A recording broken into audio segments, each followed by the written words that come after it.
Okay, that place is about to turn into a Manson family situation any day now. I am deeply uncomfortable with what I have seen. New York is dead. The city is no place for people like us anymore. Okay, Hermie, I know it feels that way, but no. Those hipsters are a very specific subculture, a vocal minority, if you will, like the Westboro Baptist Church, but they may all be related for all we know. This is what I propose. Raise as a destination for the anti-hipster. You're talking about rebranding? Oh, a heavy rebranding. Like when Kentucky Fried Chicken just became KFC, so people would forget that they were, eating Kentucky food. Gentlemen, it is high time we start selling coffee to people with jobs.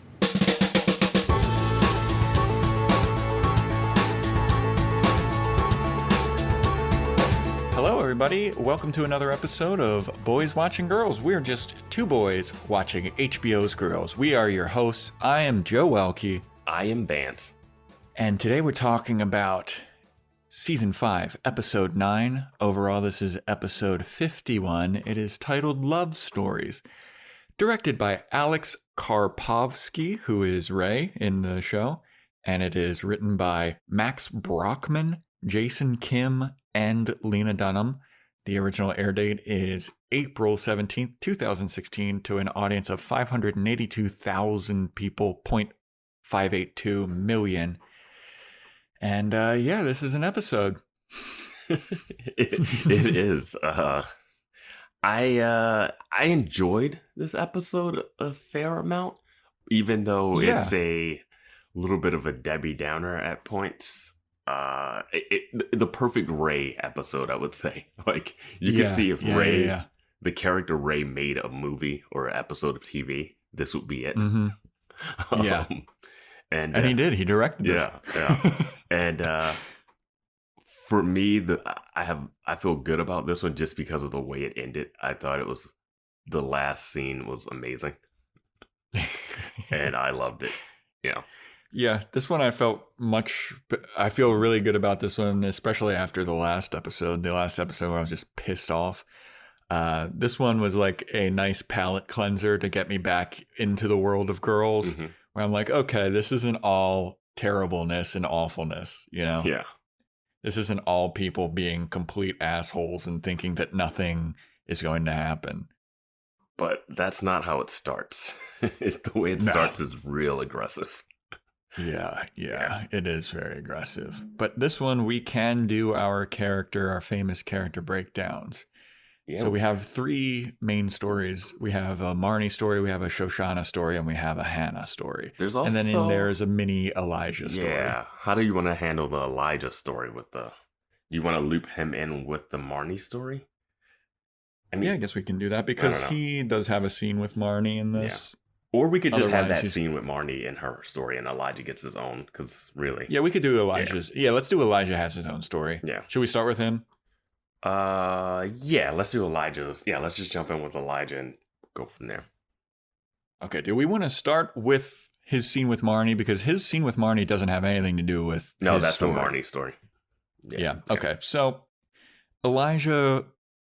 To kick off his story, at least in my estimation, is he's in a clothing store and he's trying to find some clothes because he's going to confront Dill Harcourt about the open relationship that they are in, that he didn't really know that he was in, and he wants the open relationship to be closed.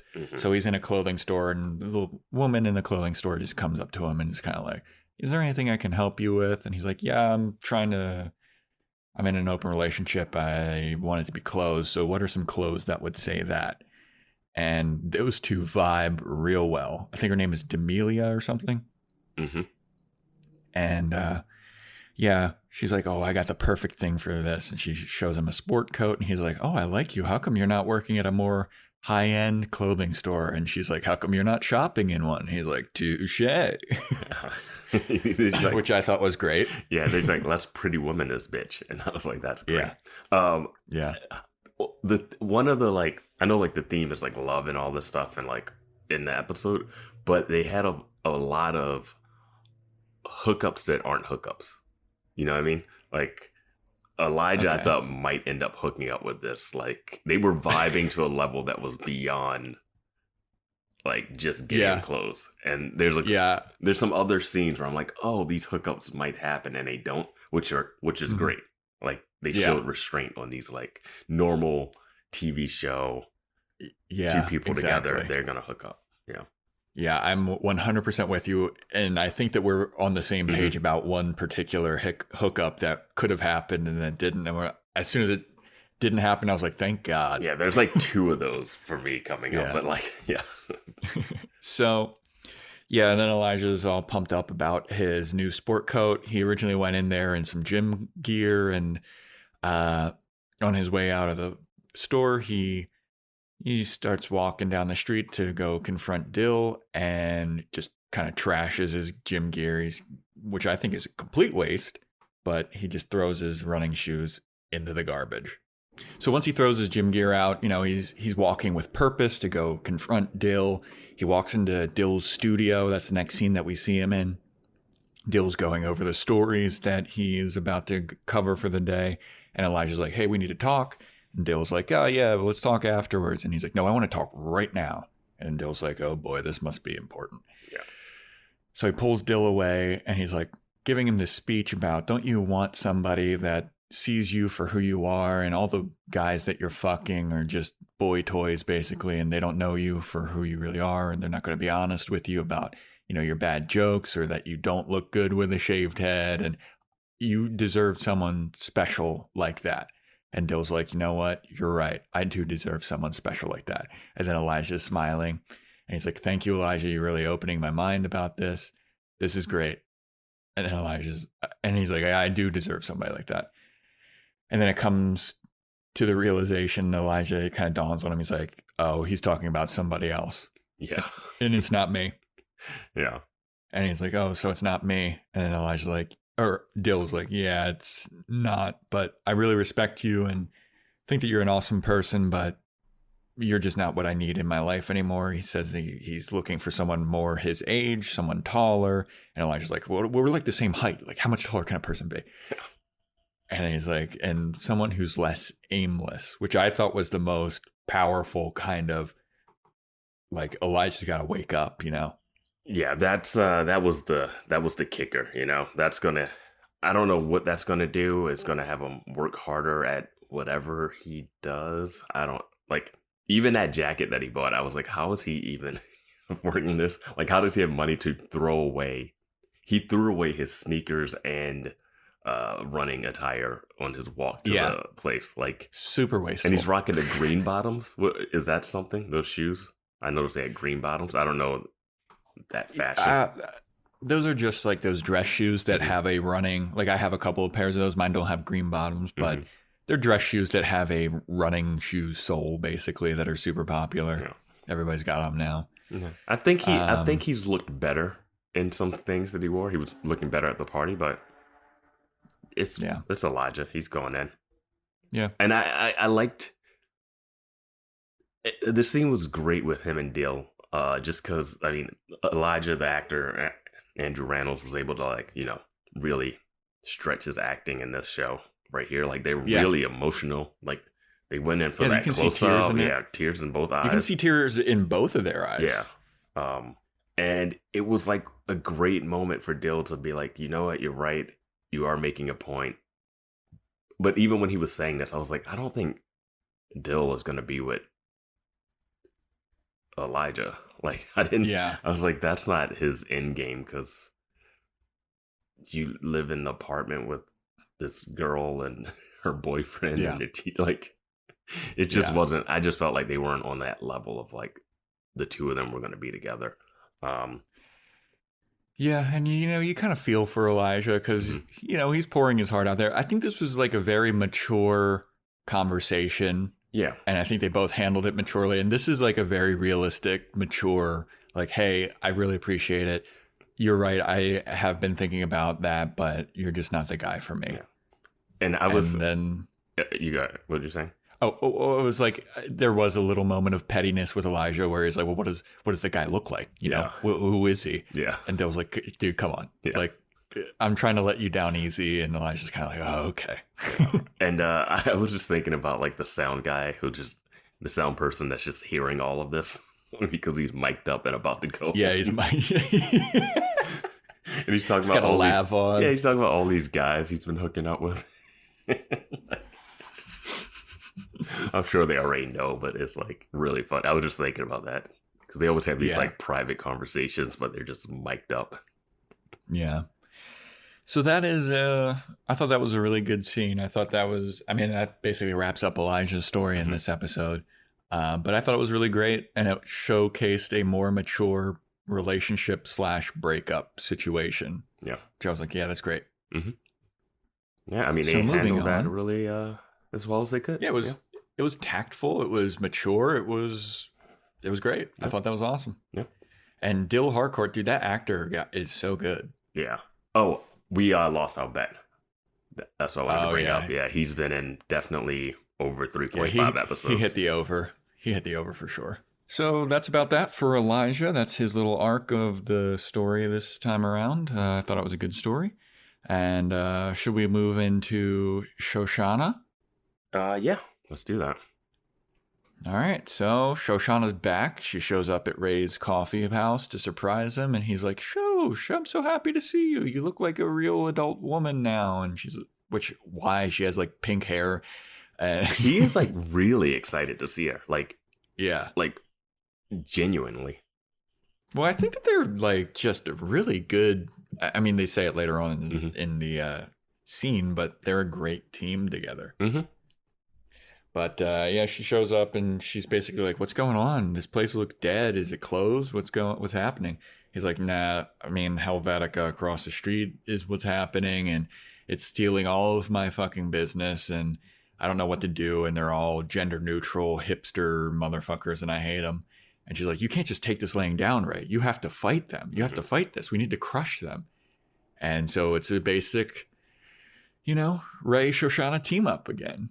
Yeah, I mean, he mentions that he's going to close up shop because he has to do a council thing or whatever. Which I'm surprised. I was very surprised to hear. Just toss it in there. Just throw it out there. Yeah, he's still a city councilman, I guess. I thought we were gonna end up seeing that, and I'm happy we didn't because I don't really care about any of that. Especially if they're gonna go this long in the season without it, Yeah. But yeah, it's it's part of his world. Just mention it and keep moving. Yeah. Part of his world. But I did say that coffee place was going down. Like that coffee truck was a last ditch effort. Yeah, Hermie is basically suicidal about it or something. What did he say? He's like taking a bunch of antidepressants because of it and whatever. Or that he was going to turn it into a billiards store. Not a hall, but a place where they sell billiards tables. Yeah. And Shoshanna is like, I'm not going to allow this to happen. I'm a marketing person. I fucking majored in it. This is what I do. We're going to beat these people. And Ray's like, all right, let's fucking do it. Yeah. And it made me happy to see them teaming up again. Yeah. I mean, that was always the thing. They were always supposed to go into business together. And he also lets it be known that the reason why he crashed his coffee truck is because Hannah tried to blow him while going 50 miles an hour. And Shoshanna's like, after they decide to team up, she has a moment of like, wait, did you say that Hannah sucked your... You know what? I don't want to know about it. It's so like, it's at a level where Shoshanna's like, you know what? It's a Hannah thing. It doesn't matter. Like, it's not anyone else. You'd be shocked and you want to be like, what happened with Hannah? You're like, never mind. Yeah. It's like, this is exactly. Yeah, Hannah definitely would have tried to suck your dick. And there's another character in this episode that's just like, never mind, Hannah. Yeah, exactly. Nothing matters, it seems. So the next scene that I fucking absolutely loved. Yes. Is Shoshanna in her super sleuth trench coat going to Helvetica to take notes on why they're so successful. She has a literal notebook that says field notes. Yeah. She has a fedora on and a trench coat like a 1940s detective. Detective Shosh, man. Detective Shosh is on the case. I loved the look, and then I saw that the notebook said field notes, and I was like, this is so hilarious. Yeah, I mean, that's like a real book. Like the field notes is like what you take when you go out. And I think some of them are waterproof on the outside or whatever, just for like camping and bird watching and all that kind of stuff. And it's such a Ray type thing to have. The way it's filmed with like the cuts to people and the cutting back to her reacting and writing something down. Yeah. So you see cuts of people, laughing and enjoying coffee or playing board games and it was painting and drawing. And it was shit. someone pouring their own soy milk. They had their own soy milk container. Someone's drawing her like nude. That was so weird. Yeah. It was a drawing of her with the trench coat, but she's like flashing. Yeah, it's like fully from the like trench a coat. nude figure drawing. What else was there? There was another one I can't remember that was pretty funny. It was between the soy milk and the I forget what it was. It was like a group of people doing something. I'm pretty sure that I could be wrong, but I thought that it was somebody like playing a board game or something. Yeah, was they playing chess or something? Was that happening? It was maybe. It seems something. It was some kind of hipster bullshit. Chess is super popular now, man. Yeah, I know. Queen's Gambit made it fucking. Did you watch that show? I did watch Queen's Gambit, and I actually play, or I know how to play chess, and I play chess. Not often, but I did not love Queen's Gambit. Me neither. I watched 2 episodes of it, and I was like, I just can't. I watched the whole thing. I love the actress. It was just some stuff. Yeah. It was just some stuff in it that I didn't. Yeah. It didn't fully do it for me. It's fine. Yeah. People. So after a while of Shoshanna being in the coffee shop taking field notes, one of the baristas is like, "Hey, can we help you?" And she's like, "Oh, I mean, no, maybe. I'm doing a found word poem, and I'm just here to do my poetry." And the one barista is like having none of it, and the guy that's there is like, "Oh, right on, all right." She's like, "You guys want to give me some words?" And the one barista is like giving all these like tyranny, patriarchy, and like all these hard words. Lena Dunham's sister, yeah. Yeah. And then the guy barista was like greenery. Blah. And then the last word that they give is cat, and he's like, "Wow, that's very powerful. I don't think I can top that." Yeah. It's just like, I think that's enough. I don't have the rhyming pattern, the rhyme scheme. And then she says goodbye, which they're saying mahalo. Yeah, which I thought was perfect. Like, yeah, just to do that Hawaiian goodbye. Dude, hipsters would fucking eat that shit up. Yeah. I will argue that I still like, and we'll get to this, but I think Ray's coffee shop would not be this empty. Absolutely not. People would see how crowded Helvetica is and be like, well, there's a place literally right across the street. Yeah. Unless Ray's is serving literal like diarrhea. Yeah. There's no way it would be that empty. Yeah. In Brooklyn, New York? Yeah. No. We're not going to rehash coffee talk, but yeah, people would go there. So after she's done taking, and I thought that scene was great. It showcased like a lot of the stereotypes of hipstery woke culture in New York. For me, it's just seeing her dressed like that and actually trying. Yeah. Like, she's not even sitting down at a table watching people and like blending in. Like, if she just went in there like herself, sat at a table, no one would even know. But like, she looked like a narc coming in there to spy on. Yeah. And I thought that's what the baristas were going to call her out on.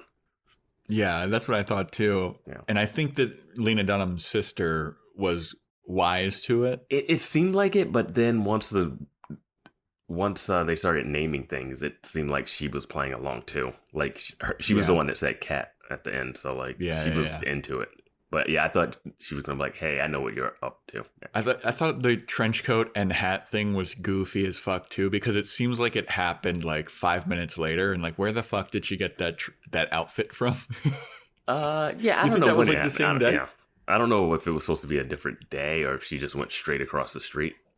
Yeah, it's just like, hold on, Ray. I have to go get my spy gear. Yeah. If she had a magnifying glass, that would have been.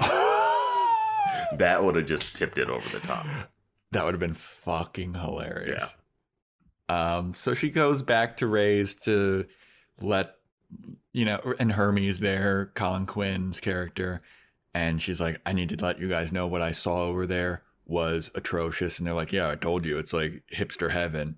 And her plan is like, okay, well, we need to hit this in a unique way, because every coffee shop now is like the hipster place to be. We need to be the anti-hipster coffee place. And Herbie's like, you mean like a whole rebrand? She's like, yeah, absolutely a whole rebrand. We need to be like the corporate, you get your coffee here because you have a job and you're not a fucking hipster. Yeah, we need to sell coffee to people with jobs, is what she said. Which isn't that Starbucks' whole thing? Yeah. I was like, I'm curious to see how this rebrand would look. Yeah, I'm like, your place looks like a place that you go. It doesn't look super hipster, chic, trendy, modern. Like it's not white in the inside. It's still wood and dark. I don't know what they're gonna do. All right, let's see. This is going to be a bet for the Boys Watching Girls betters, okay? Those gamblers, those degenerates. What do you think? What do you think it's going to look like on the inside when they do the rebuild, retool, rebrand?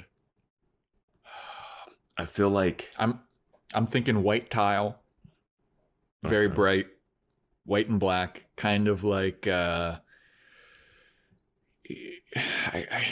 Yeah, have you ever been to the Smith in New York? It's a restaurant. The name sounds familiar. It's a very popular brunch place, and I used to work there for a little bit. And you know, all the waiters have to wear like shirts and ties and shit like that. And it's a very uppity, yuppie kind of place. And it had white tile with like every once in a while there was a black tile, and then the ground was like checkerboard. That's what I'm picturing this upscale coffee place to look like. I mean, how much different is that from what Helvetica looks like inside, you know? I think that Helvetica looks more like red-ish. Like Ray's is very wooden and red, very warm, welcoming. Like it needs to look more cold and like business is done here. Because I'm thinking like Starbucks are like more granity, you know, colored, but like they're still dark inside, you know? Like, I don't know. Maybe marble. I don't think they have the money after losing 50 grand on that truck. That's very true. That's very true. I think you just, I don't know. You would think putting a sign out with some specials and saying, hey, we have tables and you can sit here all day or something. Or just getting or just getting faster Wi-Fi. Because Coffee Talk is happening now. Like Blue Bottle, they don't have Wi-Fi at their coffee shops. Are you serious? Yeah. I've only been to one Blue Bottle. I mean, it was fucking dope. Yeah, I like Blue Bottle, but it's like they don't have, it's not a go in there and sit there. Like you can sit there and do stuff, but it's not like, hey, we have Wi-Fi and you can sit here and just camp out at a table and write your dissertation, you know? Yeah, nobody's doing their screenplays at Blue Bottle. Yeah. I mean, you could. I mean, that would keep you off the internet. Okay. But yeah. Yeah. See, Ray's right now, I feel, is kind of like Alcove. All right, I'm going to end Coffee Talk. We just dropped Alcove. We're not even paid by them. We can't mention them on every podcast. Our top spot for listeners is not Los Angeles. Yeah. All these people have no idea what we're talking about. All right. Also, shout out Illinois. Illinois is fucking coming through right now. They're listening to us a lot. So if you're in Illinois and you're listening to the Boys Watching Girls, shout out to you. Thanks for your listenership. Okay, so anyway, that's basically where Shoshanna's story ends. Yeah. There's going to be a rebrand for Ray's. Yeah. And I'm excited to see what it looks like. I'm picturing white tile. I just picture it being crowded and him talking to Shoshanna being like, this is amazing. And it looks exactly the same. All right. Because I don't think they're renting a new location. Okay, so now Marnie? Yeah. All right, so Marnie starts off with a bang, having a goddamn wet dream. That she calls a love dream. Yeah. So I have to say, I was really hoping for my prediction that it was about Adam. I was like, this counts. I was thinking so too. This counts. If she says she was dreaming about Adam, it counts. Yeah, no, unfortunately. It was so close. It was so close. I was thinking that was going to be about Charlie. It could have. It would have made sense. I mean, yeah, but it appears that we were both wrong because so she meets up with Elijah after her sex dream, love dream. And she meets up with Elijah to talk to him about it. And her love dream was about Ray, and she even mentions, like, I came during this dream. Have you ever had a wet dream, Vance? Yeah. I never have. And I feel like I'm missing out on a big part of life because of that.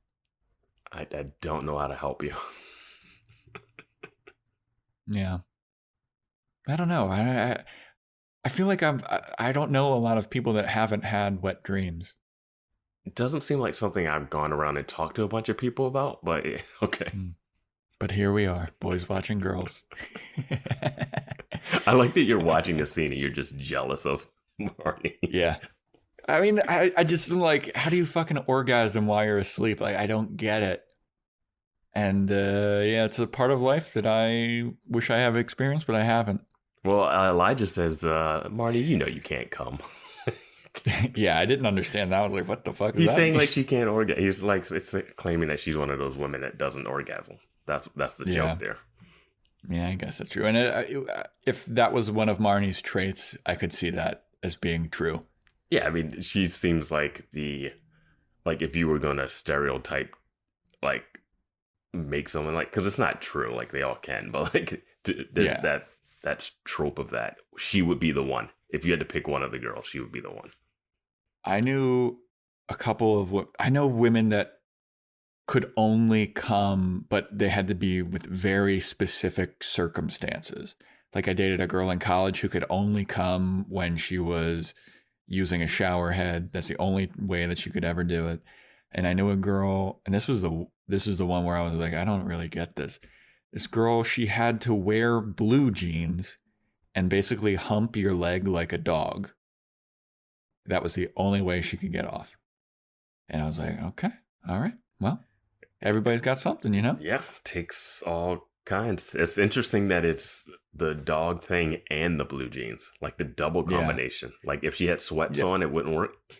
No, it was like the friction of the blue jeans. And she didn't describe it like, I need to hump your leg like a dog. It was just, she needed to rub on your leg while wearing blue jeans. What, specifically your leg? Or like, could you just rub on anything? I guess it could be anything. Okay, so then it's not specifically like a dog, but it must have been like, okay, yeah. I mean, when it was happening, I was like, wow, I feel like a fire hydrant, or like you're a dog and I'm a person, you know? Okay. Yeah. But it was very interesting. It seems like lovely lady. It seems like wet dreams make a lot more sense than that when you think about it. Hey, I think they're a lot more common. Yeah. But yeah. So she's talking to Elijah about it, and Elijah's just negging her the whole time, because she's like, it wasn't even like we had sex. It was, I was brushing Ray's hair, and he had these long flowing locks like Khaleesi from Game of Thrones. Nice cross promotion, HBO. Yeah. And she's like, and I was just brushing his hair, and it was so amazing. And Elijah's like, what the fuck are you talking about? He's just like, this is the most sad thing I've ever heard in my life. Oh, yeah. She does say something like, oh, it was like the most, like, I think that's twice in this episode that someone said something to someone and they're like, that's the saddest thing I've ever heard. Yeah. But like, he's like, is it like you were brushing his hair like he was a little kid? Like your kid or something? Yeah, it was like, it's your daughter. Yeah. And she's like, yeah, actually, kind of like that. And I was like, this is getting real weird. But Elijah had the great joke. It was like, she was like, I was brushing his hair. And she's like, that's a lost cause. Like, you're talking about Ray's hair. Yeah. Then he makes fun of her sandals or something. Like, he is just catty. Yeah, well, she says something like, I don't know what's wrong with me. And he's like, well, let's start with those sandals. Yeah. like they crammed a lot of Elijah into that scene. Yeah, for sure. Yeah, and that's the only thing that makes her talking about. Like, no one cares about people's dreams, so like it's the only way we could tolerate her talking about her like Ray sex love dream that makes no sense is having Elijah chime in snarkily. It always reminds me of, there's an episode of It's Always Sunny in Philadelphia where Sweet Dee's trying to tell Dennis about her dream. Mm-hmm. And he's like, I don't care about your dream. Dreams are like photo albums. If I'm not in any of them, if I'm not in any of the pictures and no one's having sex, I just don't give a fuck. Yeah. It's so good. Such a great line. Yeah. So after that scene, Marnie meets up with Desi because she seems to like want to put the past behind them and get on with like a good, healthy working relationship where he's not ignoring her outside of rehearsal. Mm-hmm. And he's like, yeah, this is a good thing. It was nice to meet up with you without Tandis being there. And they're just kind of laying out the rules, the new rules of their relationship and being like, hey, this is what we should be doing. And then Tandis shows up and she's like, yeah, you said it was going to be 8 minutes. Now, anything after 8 minutes, you're re-immersing yourself into the relationship. So I'm taking you away. And it's just so weird. Tandis is so weird, dude. Yeah. And there's that part where she's like, oh, I got you this tea. And he's like, oh, great. And she's like, how does it make you feel? And he's like, yeah. And he says, grateful, excited, thirsty. Like, yeah. Like, it's like he's dating like a child psychiatrist, and she's like really just working through his like.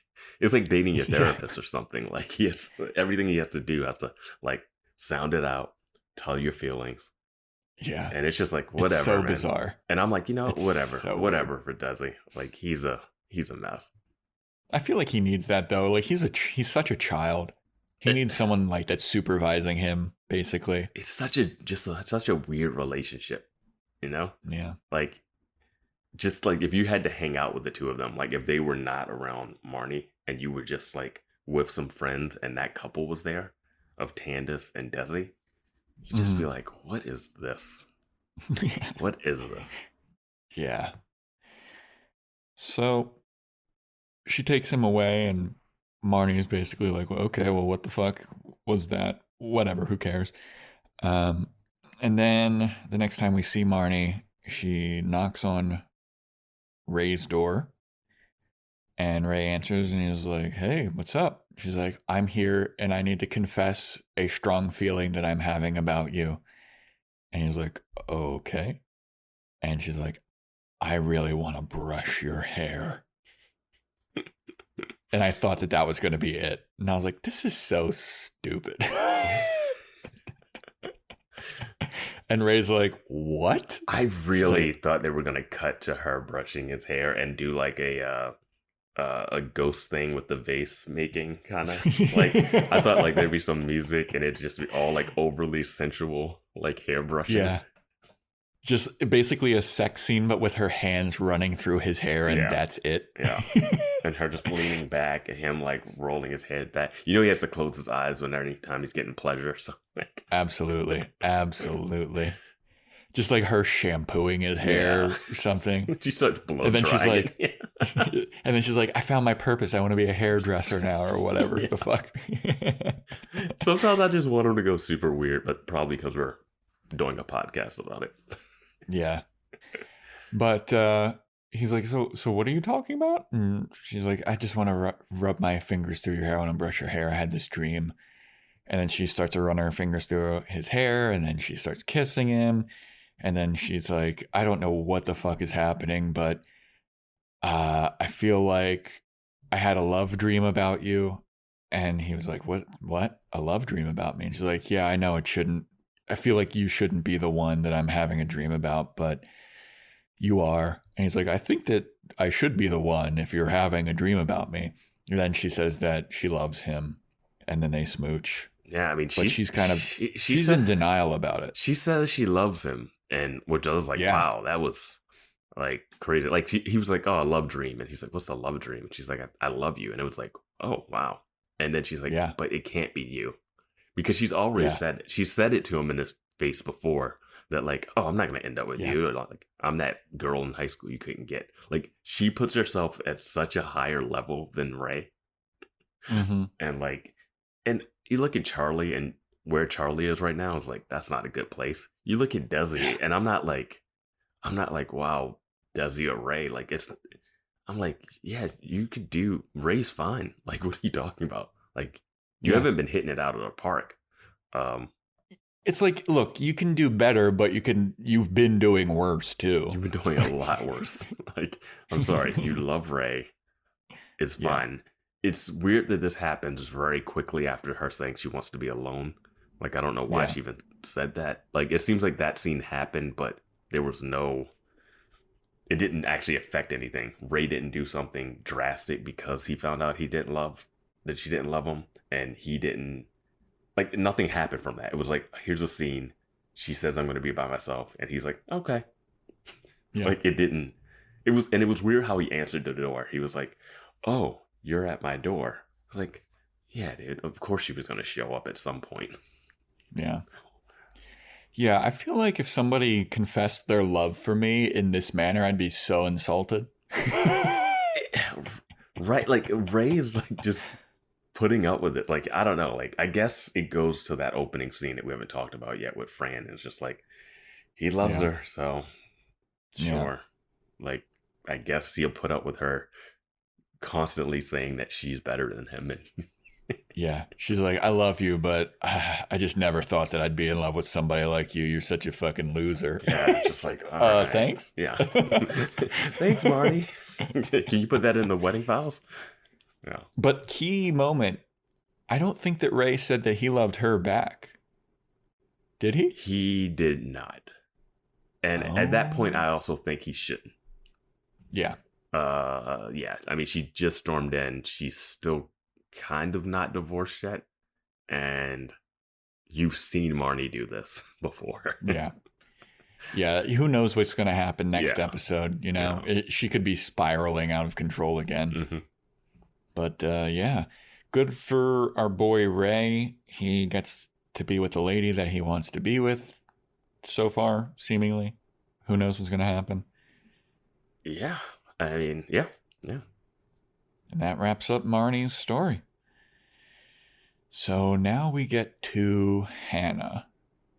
And the episode opens up with Hannah's story. And it's just Fran in her apartment being like, what the fuck? How could you break up with me? What the fuck is up with this? Like, I'm a good boyfriend. How could you break up with me? I don't freak out like this. What the fuck's happening? Yeah, and it's one of those scenes where someone's super frustrated and yelling and they look like an idiot, and the other person just calmly walking around and being like, okay. So it makes Fran look like, the whole season has been to make Fran look like the worst person ever. And I feel like she could have broken up with Fran just because of, like, Fran being boring and just not who she loves and whatever. But, like, I don't think they have to make Fran this, like, aggro maniac that he didn't seem like he was ever until the breakup stuff needed to happen. And he is insane in the last couple scenes. Like, and I'm happy they called out, like, because she's trying to break up with him. He's pushing back and being like, you might have lost the best thing ever because I'm a good boyfriend. And she's like, I might have, and the relationship isn't working, and you don't even really like me. Like, which I was like, dude, was great. She's like, why are you fighting so hard? And it's the question we've been asking. Why are you fighting so hard to keep this relationship? And she's tried to break up with him for 3 episodes in a row, it seems like. And for 3 episodes in a row, you and I have been like, yeah, just leave, Fran. Like, Fran, what are you doing? Like, bounce, man. And then he's like, but yeah, I don't like you, but I love you. And it's like, man, and that gets to, like, a scary point. Because I'm like, so he might not give up because he loves you, which is his excuse to be, like, super angry. Like, he became Adam 2.0 from, like, the earlier seasons, where Adam says something like, oh, I don't have to be nice to you because I love you. Like, that was one of his lines. And I'm like, now Fran has become that. Yeah, and he's telling Hannah, like, you said that you've never even been in a stable relationship, so you don't even know what it would be like. Like, this is what a stable relationship is. And I think it speaks to one of those things where Fran is kind of having a Marnie, like, how could you break up with me? Like, I'm so much better than you. Like, this doesn't make sense. And having to admit that failure of, like, I'm being broken up with by someone like you, but I'm better than you. Like, this doesn't make any sense. Yeah, that's and a good point. I could see how someone would be, like, insulted, like, you're breaking up with me? You're the fucking loser. And kind of fighting it. I mean, I definitely buy that, but it's weird that he's not, like that he actually seems like he wants to stay in the relationship too. Like, not like, yeah, dude. Not like I want to be the one that breaks up with you. You don't break up with me. Like how Marnie stormed out when Ray said he wanted to break up with Marnie. He was like, this isn't working. And she's like, no, you can't break up with me. I break up with you. He seems like he does not want to end this relationship at any, like, not down the line, not ever. Like, he's like, I will go down with this ship. Well, this is one of those things where if Hannah were to acquiesce and be like, okay, we can keep dating, I would say tops a month later, he'd be like, oh yeah, why was I wanting to be in this? I'm breaking up with you. Like, you're a horrible person. I just don't understand why he's there anymore. Like, after the road trip thing, I was like, okay, that's it for Fran. And then we open up with Fran freaking out, like, how can you break up with me? I was like, bro, it's over. Yeah, dude. Like, I mean, what? And I don't know how much time has passed from the road trip thing. Like, if it's a week, if it's a couple days or whatever. But after the principal thing, after exposing herself to the principal, and then after the road trip where she ran away from you and ditched you and ruined the whole summer plans, what are you doing? Like, yeah, get out of there. I think it's just one of those things where it's like he fancies himself a winner, and him being broken up with is like an admission of failure, and he's not a failure. So it's one of those ego things. But I'd argue that he doesn't fancy himself a winner just based off of him teaching at the school but not having gone to college and like that vibe. Maybe he just doesn't want to go back to his crazy roommate. Like, maybe that's it. Yeah, that's true. And now he's homeless. Yeah. I mean, because otherwise I just don't get. Yeah, I did enjoy Hannah's demeanor during this whole thing of just being calm and being like, Fran, you know what? You're right. Maybe you are the best thing, but I can't see that right now, and I don't want to be with you right now. And there's nothing you can do or say about that. And he's just like, what the fuck? Yeah. And it's just like, is this going to be the last scene we see of Fran? And it's just him just yelling. Like, the Fran's ending, it's just been him yelling fuck a lot. Yeah, that's true. Like, every scene we see him, and it's just like, fuck, Hannah, fuck, fuck, fuck. And like, I mean, the last time we saw him, he was talking about how his brother wrote a letter about how rude she is, and he's still fighting for it. Like, give it up. Yeah. I've seen the nudes on your phone, Fran. You can do better. You could do better just by being with anyone else because you don't like her. Yes. Yes. Yeah. Whatever. It's frustrating. It's frustrating to see that. So that's all we see of Fran for this episode. And then next scene is Hannah packing up her shit at the school. I guess, is this the start of summer break? I thought that summer was... No, it's summer break because they were going camping. They were leaving for the summer. So it's still June, at least. See, that's what I thought. Like, but why didn't she pack up her stuff before that then? Well, because she was going to come back to school in the fall. So why would she take stuff? Oh, yeah, I guess that's true. So she's packing up her desk, and the principal shows up, and he's like, oh, good thing school's not in session because that outfit wouldn't be appropriate because she's got like a crop top on, her belly's exposed. And this was giving me some creepster vibes right there. Same. And exactly. Yeah. This scene for me was very tense. Yes, it was very tense, but it was supposed to be very heartwarming. But I was on the edge. Yeah, I was on edge. I was waiting for something fucked up to happen. I was like, you do not. The show. Yeah, you don't make that comment to someone who just exposed themselves to you to avoid getting fired. Yes. Like, it was like he was coming to collect. That's what I felt. And I was real. Like, that's what it seemed like. It was like, oh, they're in the school in the summertime, no students. Yeah. He's in her off. Like, push all the stuff on the desk off the side and get to it on top of the desk. This was the first of the hookups where I was like, I'm happy that, because it had that moment where he's like getting close. I thought he was going to lean in and try to kiss her, and it was going to be super weird. Same. So what's happening is Hannah's basically telling him like, hey, I'm trying to listen to signs from the universe, and the universe is telling me that I shouldn't be teaching at this place anymore. And he's like, well, I appreciate that. And I have to say, it's been great having you here. I always appreciate your joie de vivre. Whatever. And he always appreciates her attitude, and she inspired the students and opened his mind to new ways of teaching and how to connect with kids or whatever. And she's like, thank you, I really appreciate that. And I'm sorry for showing you my pussy. And he's like, water under the bridge. Don't even worry about it. When that happened, I was like, wait, what? Like, that's just a little thing that happens sometimes. Is that what all the teachers are doing? Is that how every teacher gets out of trouble? What is? And dude, he is creeping closer and closer to her, and it just felt menacing to me. I was worried about what was going to happen, man. Well, just to open with the comment on her, like, her wardrobe and how she's like half nude, like she's not fully, like she's wearing short shorts and crop top. Like, that seems something like you shouldn't say to this person who you know might just flash you like immediately. Yeah. Like, unless you kind wanted that to happen. Cannon. Yeah. Like, I would be like, hey, I'm going to go into this room with another person so that I'm not trapped in here with her. But yeah. So yeah, after he seems cool about it. He seems cool about it. I don't get it. I don't see why he's so cool about it. Dude, he loves her. He loves her teaching style. Skipping school to get piercings with kids, calling them bitches loudly in the hallway. Like, he's called her to the office so many times. Yeah. Like, it's not like it's all been like, oh, great job.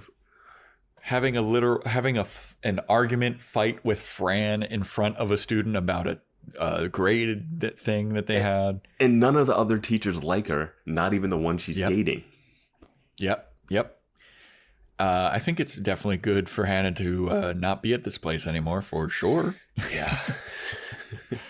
But basically, after she apologizes for flashing him, she's like, all right, well, I think that you're also a lot funkier than you give yourself credit for, and like gives him a attaboy slugger, and then walks out. And then the principal kind of looks around her classroom and he's like, well, that was definitely an experience. I was like, what the fuck is this? I was like it was like the end of like a TGA, like a Friday night like sitcom in the 90s where it's like, yeah. The times we had. The time, like, you never spent any time in that classroom. You are a principal. Like, you have no. She was there for a year. It's not like this longing memory of like she should do that. Yeah. She should be in the room, look at the classroom, and be like, I did. I wanted to be a teacher, and I did teach for a year. Like, that's her moment, not his moment. Like, maybe that who knows what's up with it? Maybe that actor's like, I guess I'm done with girls. Like, I don't know.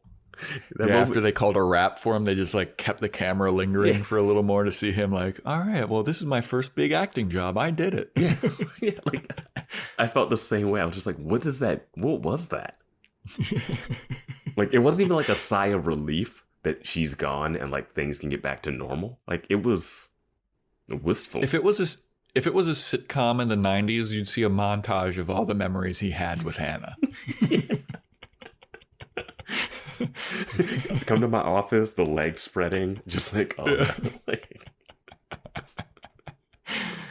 her telling him about her gay father sexual experiences. Like everything that he went through was not like, what a year. Like, yeah. I can't tell one positive interaction he would have had with her. Like, no. But whatever, he's going to be sad to see her go, I guess. Whatever. So anyway, after that, Hannah's walking down the street and she runs into her old rival, Tally, Jenny Slate. Yeah. Who, was it first season? We're at her book release party? First or second, I can't remember exactly, yeah. It's basically Hannah's rival from college and who is more successful than Hannah on paper. And Hannah's kind of jealous of her life and she thinks she's so tacky and she hates her or whatever. And they're kind of petty towards each other.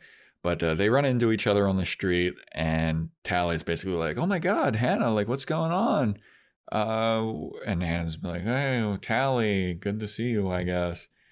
And Tally says that she's in the middle of writing a book and she just got back from a workshop, and the book that she's writing is about an experience that both she and Hannah had. And Hannah's kind of like, well, that's kind of my story to tell. And Tally's like, yeah, I guess it is. She's like, you remember it. Yeah. Oh yeah. Okay. Well, go fuck yourself. I'm writing this book. Yeah. And she's like, "Oh, how are you? What's up with you?" And Hannah's kind of like, "I'm kind of lost in life. I just quit my job as a teacher, and yeah." And Tal's like, "Right on, right on. You want to hang out?" Yeah. And I was like, "Sure. Why the fuck not? Yeah. What else am I doing?" She's like, I'm free until I have to go home for Thanksgiving. Yeah. Well, I love that Tally's like, "I'm free until 3 a.m." Yeah. Like, what is happening at 3 a.m.? Yeah. And then Hannah one-ups her and she's like, "I'm free until Thanksgiving, so let's just fucking hang out, sure." Yeah. And then they go to Criff Dogs, which is a famous hot dog spot in Brooklyn. Mm-hmm. Have you ever been there? Oh, yeah. Yeah. I don't think I ever made it there. Is that the place that has well, there's one in the Lower East Side that has a secret bar attached to it, right? Yeah, I think that one has the one that goes to the speakeasy. Yeah, there's like a phone booth that if you press a certain combination of numbers, it opens up to a speakeasy that's secret. And dude, I love that shit. Yeah. So if you're in New York and the world is opened back up and Criff Dog still exists, recommend doing that. Oh, there was this bar in Brooklyn and Williamsburg that had, I'm drawing a blank on the name, but it had an entrance like that where it looks like just like the flat face place, and you open a door and you go down this long hallway and there's another door to open, and you didn't need a code or like anything to get in, but it was like if you didn't know it was there, you just wouldn't know. And then you go in and it has like this huge bar and it has like this upper outdoor deck, and it was like super cool. That's I forget so the name. I love shit like that. Yeah. I went to a place like that out here in LA. I think it was a place called the Grayson, where if you like just go out back and you find like this secret kind of pathway, you can go upstairs, and the upstairs is like a punk rock bar. Yeah. And I was like, whoa, this is dope. I went to a burlesque show there. What is that place in Hollywood? Something Davies or something that you kind of walk through like a fridge to get to it. Oh yeah, I'm not sure. I heard I've about only been that, there but I once, haven't been there. Yeah. I forget the name. I forget the exact name. Davy. I feel like it's Davies something. I miss the world. If you're listening to this in fucking whatever 2025, we're in coronavirus times and the world is shut down. So a little nostalgia trip for you. But anyway, yeah. So they're eating at Criff Dogs, and Hannah's basically unloading on Tally about how shitty her life is. Like, oh, I just I miss Adam and I miss Jessa, and I was dating this guy who on the outside seemed cool, but he was kind of a dick and he was just too square for me, and I can't date a square. And Tally's just like eating it up, being like, oh yeah. Oh girl, preach. Well, she talks about leaving Iowa, and then she like Tally relates it to her leaving some writing retreat. Mm-hmm. And Tally's not being a terrible, like she's being fine. Like she's completely fine in all this. Tally can relate to her struggles, it seems like, because when she brings up the Iowa workshop, she's like, didn't you feel so oppressed there? Mm-hmm. And Hannah was like, I just didn't want to write anymore. I stopped writing. Yeah. I quit. She's like, and Tally's like, damn. Yeah. That's crazy. And then they talk about, end up talking about Mimi Rose at one point. Yeah, they commiserate about Mimi Rose because, Tally hates her for blowing up her spot at TED Talks for women or something. Oh, yeah, because she's like, oh, I got back from Iowa and Adam's with this Mimi Rose person. And she's like, oh, Howard? Mimi Rose Howard? And they're like, yeah, you know her. They talk about that. And then she complains that she was only with Fran, probably to get over Adam. And then she's like, oh, why don't you go back to Adam if he's the one you love? And she's like, I can't because do you remember Jessa? And she's like, yeah, she was making meth. Yeah. And she was making meth. And Hannah's like, well, she was making the meth to sell, but she was smoking crack. Like, and Tally's like, oh, interesting. Okay. Which is a great setup. And then I loved the line that Hannah had where she was like talking about Adam and Jessa being together. And she's like, I'm not sure which one to warn about the other. Yes, that was a great line. Which I was like, that's so perfect. Because what do you tell him? Like, how do you warn? You're like, Jessa, you don't really want to be Adam. And Adam, you don't really want to be with Jessa. Like, you just let him go. But no, it's great. So after Hannah kind of confesses about not writing anymore and basically being aimless in life, Tally stands up and she's just like, this is the saddest fucking thing I've heard in a long time. And she just hugs her and she's like, I'm so sorry. Well, she hugged her more about the relationship stuff. Yeah. It was more of the relationship stuff that led to the hug, because she was like, I can't. Oh, no, it was about her not being able to, like, she's like, my normal reaction would be to like destroy stuff and make a scene and do all this, but I can't do that because that's what they're expecting. So I can't be me in this situation with Adam and Jessa. And then that's when Tally gets up and hugs her. Yeah. Yeah, that was a pretty sad thing. That was a pretty sad scene. I was like, God damn, that's fucking brutal. And very self-aware. And at least this episode doesn't have, like, they've tried to do this like 2 episodes in a row. Like, Hannah didn't do anything crazy egregious in the beginning. So then when she's complaining about something that's really valid and you can kind of relate to on an emotional level, you can just let that sink in. I'm not thinking about this horrible thing she did 10 minutes before that in the episode, you know? Yeah. So, yeah, I mean, that lands. You feel it. You understand it. Like, and I felt like her reaction to the Jessa Adam relationship has always been done well. It just never, it never compared with what she was doing outside of that. Like, she'd do something completely unrelated that would make me not care about that. Yeah. She also even mentions in this scene that she misses both of them, but she just can't have them in her life right now because she would just, break down, I think. And I was like, that's a very self-aware moment. And that's, some people are like that, Well, I mean, she lost, like, Adam never really crossed over to just being her friend, but she lost Adam and she lost Jessa. So she lost 2 people with that, that's the thing. And Jessa's her best friend, which I was surprised to find out about last episode. And the thing is, best friends in this case, it's more than one usually for them.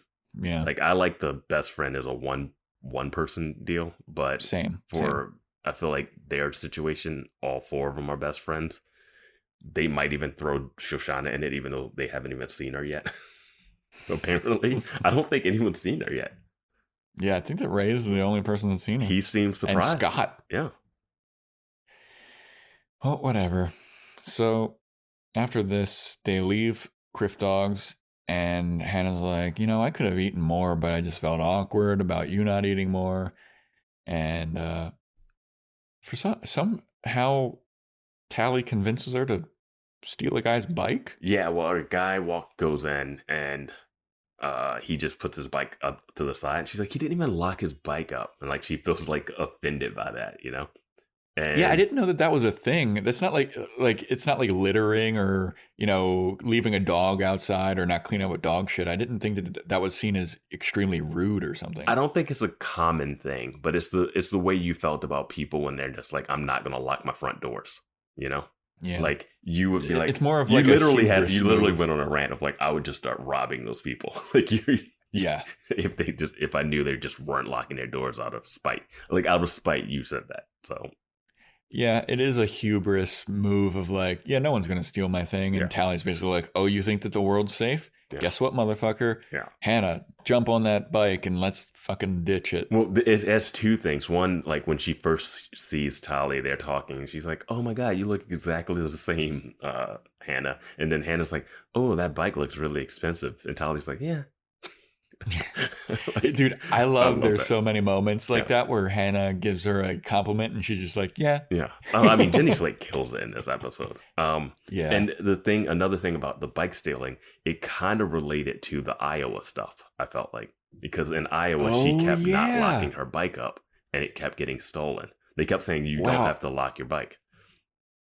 Vance, what a fucking callback. I didn't even remember that. They've been layering some stuff in here because I never brought this up, but we brought up the teacher, her exposing herself to the teacher a bunch. Mm-hmm. The episode where Elijah like kisses her in the kitchen before they leave and Fran's there, while she's at the table, she's like, oh, I forgot to put on underwear. Now, this is episodes before the exposing, but it's like set up that she doesn't wear underwear when she goes to school. Like, so they've done a good job of like littering things into this. I'm so glad that you caught on to that stuff, especially this bike one, because I completely forgot about that. That is a good fucking, you know what, Vance? I'm just saying, kudos to you, man. We're watching all these episodes, some of it seeping in, Yeah, man. Yeah, no, but the bike thing was big because it happened a bunch in the Iowa thing. So like her stealing a bike now is kind of one of those metaphorical. It could be. Maybe it's just random, but maybe they just wanted a bike montage.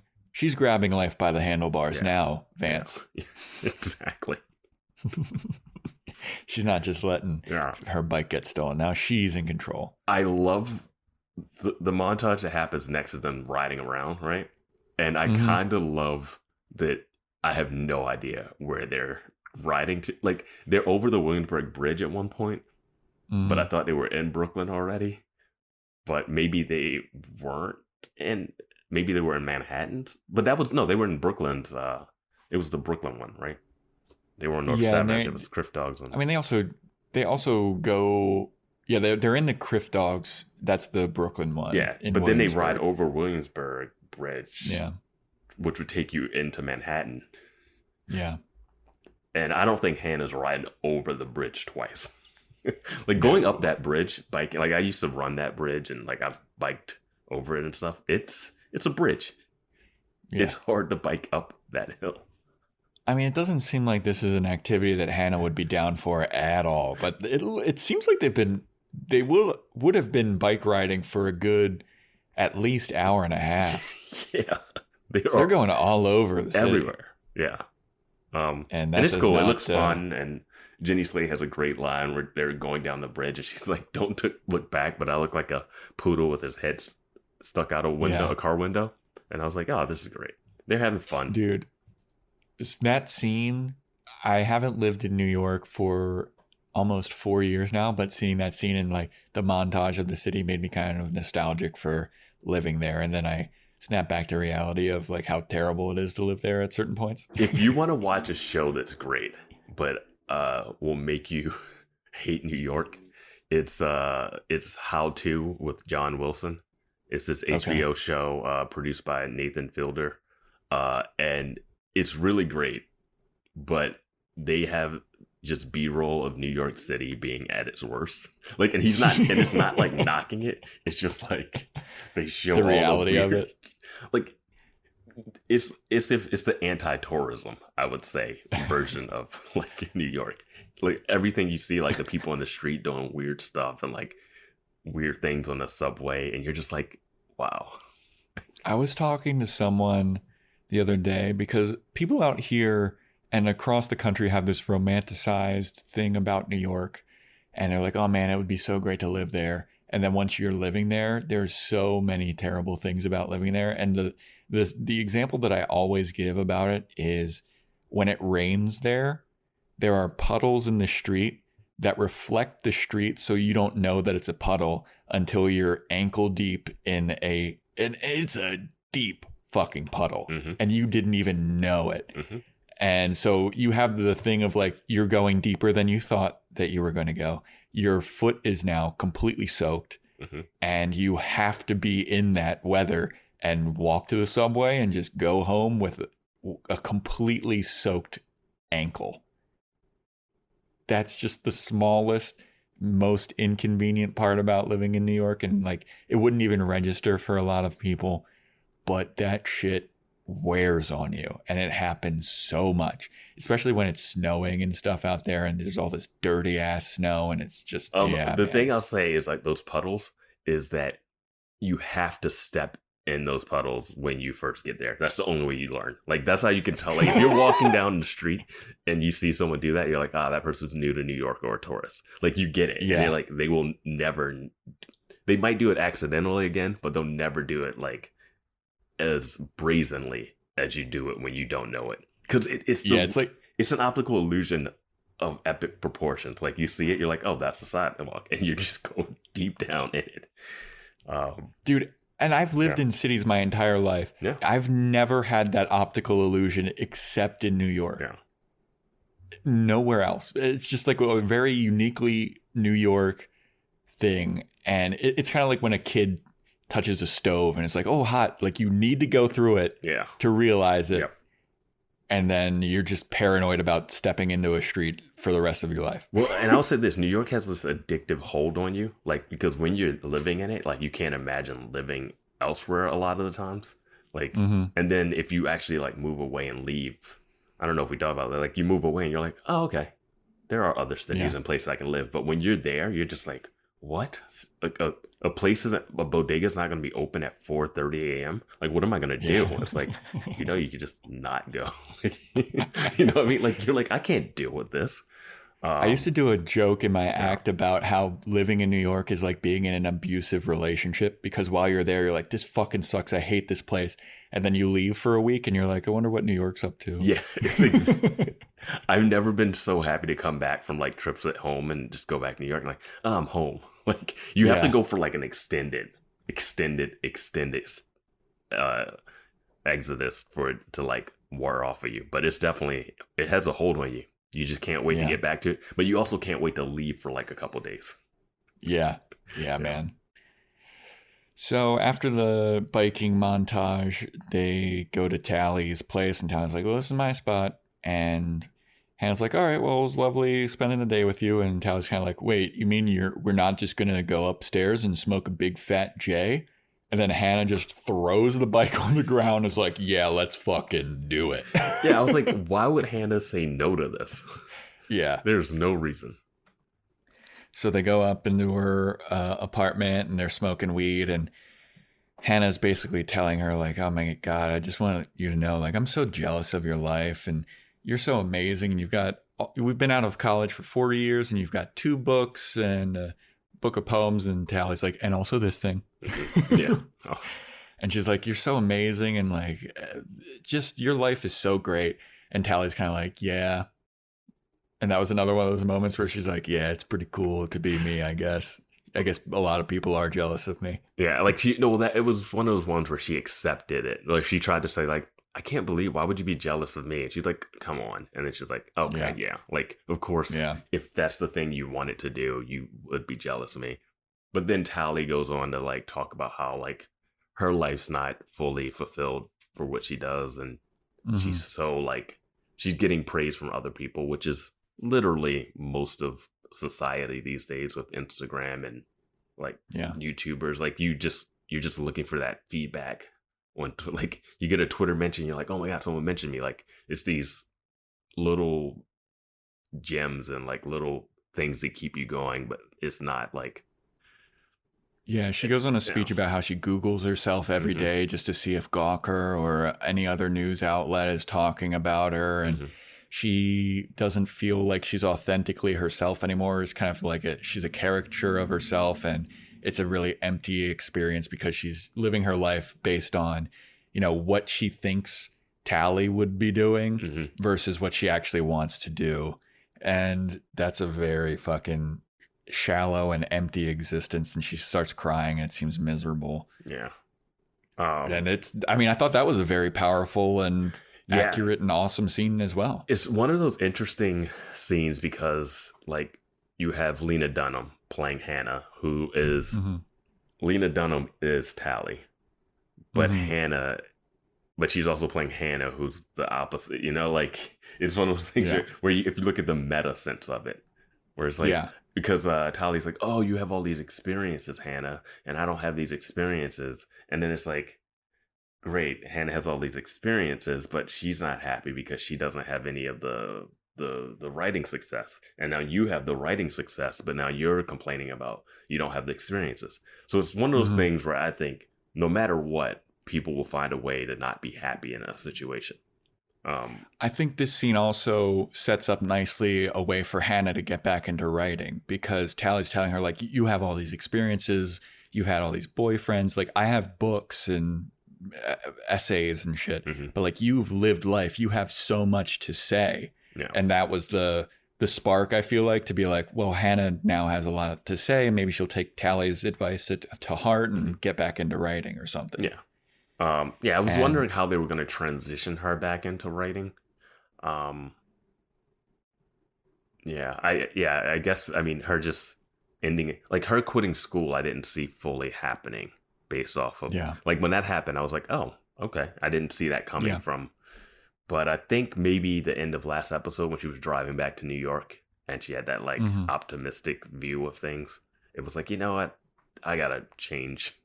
I mean, there was a lot of things in the last episode that should have made her decide that she needs to change.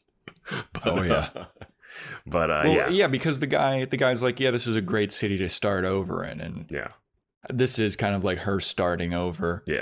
And I'm excited to see where this goes. Maybe she will get back into writing. Who knows? People that watch the whole series know, but we don't. But this was my next moment of almost sex that didn't happen, which I was great. I was grateful for, and also showed that Hannah might have learned a lesson. Yeah, dude. Because after this like powerful emotional thing of like, you have all these experiences and Tally and her kind of commiserating about, the grass is always greener type of thing. They're staring at each other and Hannah just goes, should we have sex? And then Tally goes, I don't know, should we? And then Hannah goes, probably not. And Tally's like, yeah, that's weird. And I was like, great, because it had that moment where I was like, oh no. That was the big one for me. Where I was like, thank God they didn't go through with this. I was like, if she does this one, like, I think we just have to have her being a lesbian the next season or whatever, right? I was like, at this point, maybe that's what we're saying. Which is not what we got from the yoga, her hooking up with the yoga instructor. Like, so she learned her lesson there. Like, those moments come where things get really close and her default is, oh, I'm going to have sex with this person or thank them by blowing them. And then she was like, maybe not. Not every nice interaction I have needs to end with me fucking somebody. And I was like, that was just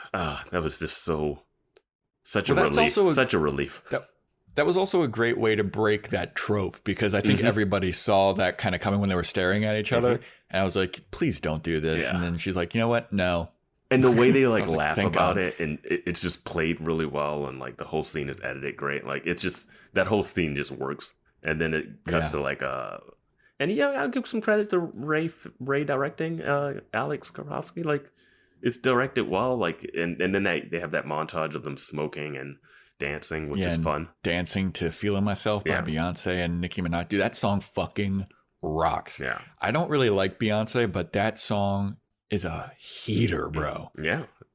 And I thought like, okay, we're just going to do, like, because they do this, like, here's the montage of them smoking, getting high and just like playing around. Like, it's fun, but it's not going to mean anything. And it means so much for the next scene that I was laughing out loud. Then you take the lead on the next scene. No, you can set it up. You can set it up. You can go for it. Okay, they're both high out of their minds at this point because they've been smoking. I mean, that fucking joint was enormous.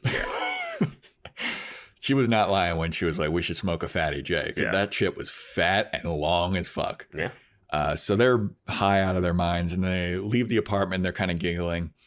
And Adam and Jessa show up in the doorway, and Tally and Hannah just see them, and they're just like, no fucking way. And they just start cackling and just saying, no. And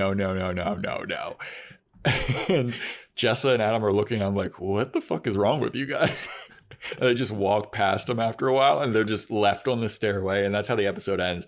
Them just doubled over on the stairway, just saying no and cackling. Just dying. Like, Tali, Jenny Slate, and like Hannah, Elena Donald, they are just so high, cracking up, dying, speechless. Like laughter where you can't like make a sound laughter. Like they are dying. And just to see Adam and Jessa looking at them with like their groceries in their hands.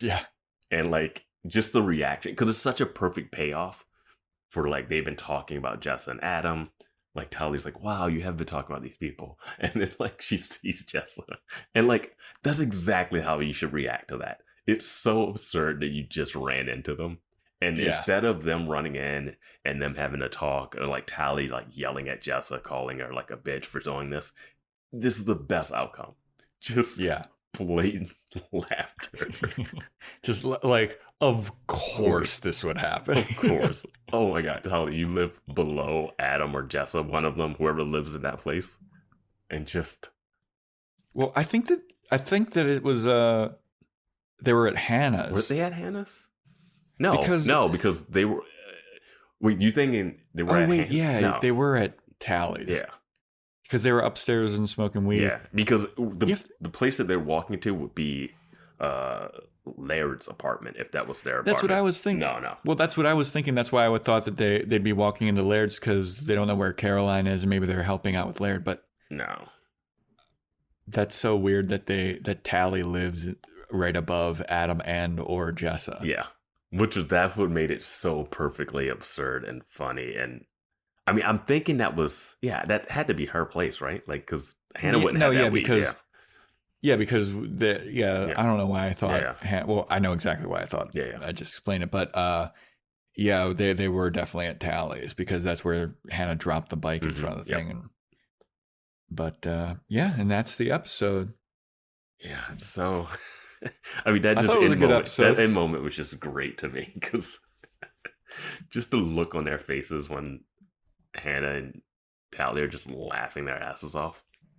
Yeah. It was so good. Yeah, I really enjoyed this episode, especially after the sour taste that the last episode left in my mouth. Like, this was a nice reset. Yeah, for me, this ending being funny and like them getting high and smoking, like, and not having sex with each other, it ended which seemed like it was going to be a Debbie Downer episode of opening with Fran just being aggressive, and then Hannah and Tally talking about their like careers and all these self-doubts and stuff, and even Elijah's stuff, which happens towards the middle with him having a breakup and being called aimless. Like, it's a lot of like heavy stuff in there, but then they kind of lightened it up on a nice, fun, Yeah. I don't know. It's good. It's a solid episode. Yeah. Not my favorite, but good. Yeah. I mean, it was a good one. It was a good directorial debut for this series for Alex Karpovsky, Ray. Yeah. Thought it was a good one. Yeah. That is the episode. Any final words of wisdom, thoughts before we wrap it up here, Vance? Yeah, we got the finale coming up for this season. So, I guess we didn't see a ton of Jessa Adam just because of the ending. Yeah. So we'll see. And I'm curious to find out what's going on with Laird and the baby and all that stuff too. So yeah. Yeah, they did not address that from the last episode where Caroline is kind of, depressed and worried about hurting the baby and herself, and then Laird kind of taking off. I got a question. Do you think Elijah, because he's been called out for being aimless, decides to double down on the raised coffee thing? Or does he leave and try to do something else? Like, what do you think Elijah's next I think that he is? leaves because I don't think that he sees himself as like being a partner in a coffee enterprise or something. I think that he's going to try and do something else. Yeah, we just don't know enough about Elijah's just this like spirit that just walks around, and he really is an aimless person. I mean, Dill isn't wrong. Yeah, but perhaps we will get answers in our next episode where we talk about the season finale for season 5, which is titled "I Love You, Baby." So who knows what that could mean? We'll figure it out next time. Thank you for listening, everybody. If you have any comments or questions, you can email us at BoysWatchingGirlsPodcast@gmail.com. You can follow us on Instagram, BoysWatchingGirlsPodcast. We need to start thinking about what could happen next after we finish this series, Vance. There's only one more season. Yeah. Maybe some of the listeners got some suggestions. Yeah, want to send in to us. We don't know what's gonna happen. We still got a lot of weeks of this show still, but we don't know. Send us some suggestions if you have them. Yeah. All right, everybody. Well, thanks for listening, and we'll see you next time. Later.